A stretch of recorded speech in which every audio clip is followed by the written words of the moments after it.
If you want to speak English more fluently, you've come to the right place. In today's episode, we're diving into 4 steps to mastery that will help you speak English like a pro. Whether you're just starting or looking to improve, these steps will make a huge difference in your confidence and fluency. So make sure to like, subscribe, and hit the bell so you don't miss out on any helpful tips. Let's get started. So, I got something super cool for you today.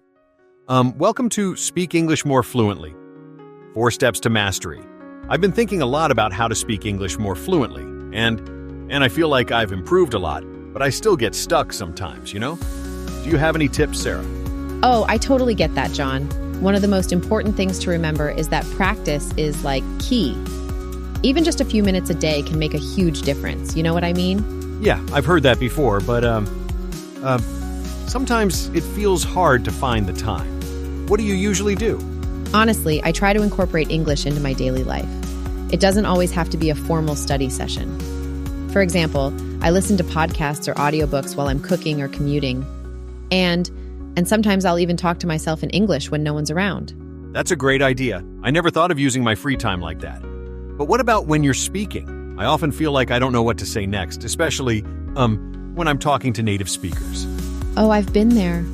When that happens, it's really, really helpful to slow down and take your time. It's better to speak slowly and clearly than to rush and make mistakes. Sometimes I even take a deep breath before responding, right? That makes sense. But when I slow down, I feel like my speech sounds less natural. Any advice on how to sound more natural? Yes. One technique I absolutely love is shadowing. Basically, you listen to someone speaking, like in a podcast or a YouTube video, and repeat what they say, trying to match their tone, speed, and pronunciation. And it's actually super fun once you get into it. I've heard of shadowing, but I've never really tried it. Does it actually help? Absolutely. It's one of the best ways to practice your pronunciation and rhythm.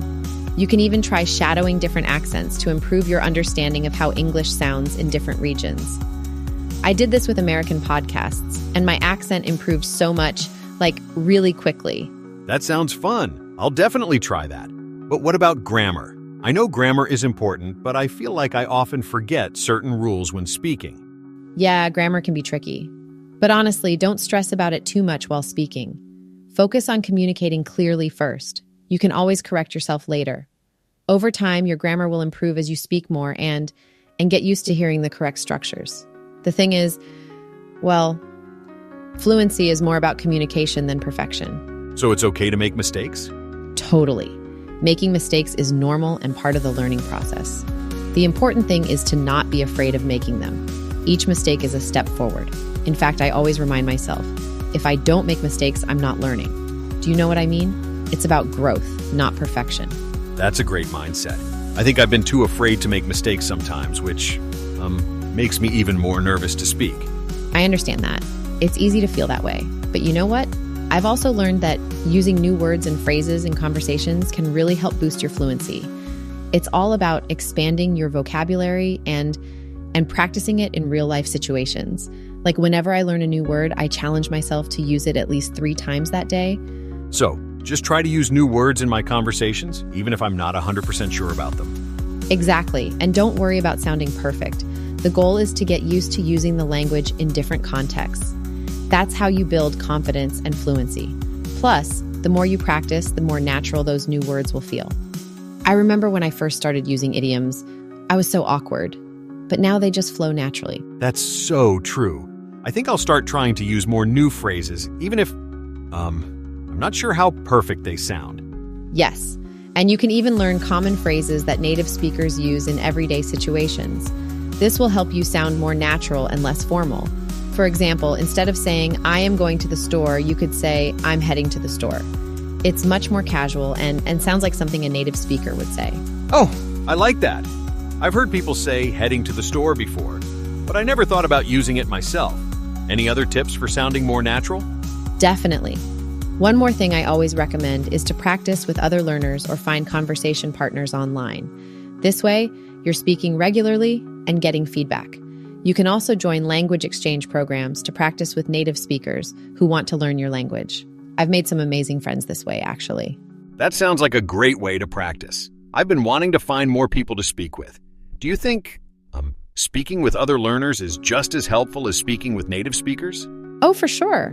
In fact, speaking with other learners can sometimes be even more comfortable because you're both on the same level and can help each other out. The goal is just to keep talking and practicing. The more you do it, the easier it gets. Some of my best English conversations have been with other learners who understand the struggle, right? Thanks, Sarah. You've given me a lot to think about. I'm definitely going to try incorporating more English into my daily life, use new phrases, and practice with others. I feel more motivated now. You're welcome, John. You've got this. Just keep practicing, and you'll see huge improvements over time. Remember, it's not about being perfect. It's about progress. And the journey is actually super fun once you get into it. Just enjoy the process. Absolutely. Thanks again, Sarah. I can't wait to start practicing all these tips.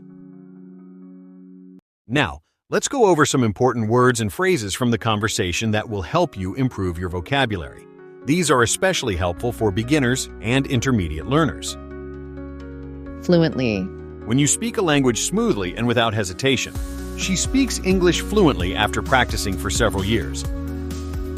Make mistakes. To do something wrong or not perfectly. Don't be afraid to make mistakes while speaking. It's part of the process. Shadowing. A technique where you listen to a native speaker and immediately repeat what they say. I practice shadowing with my favorite English podcasts to improve my pronunciation. Conversation clubs. Groups where people meet to practice speaking a language. Joining a conversation club helped me build my confidence in speaking. Pronunciation. The way a word is spoken. She worked hard on her pronunciation to sound more like a native speaker. Now it's time for a quick quiz based on the conversation we just heard. Choose the correct answer for each question. What is one of Sarah's tips for speaking English fluently?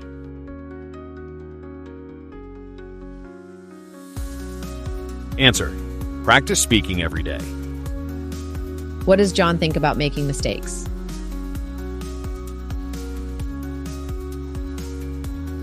Answer: he believes it's okay to make mistakes. What does shadowing help with?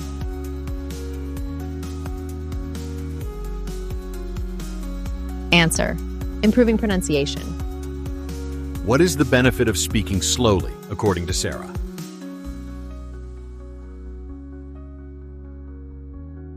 Answer: it helps you think clearly and be more accurate.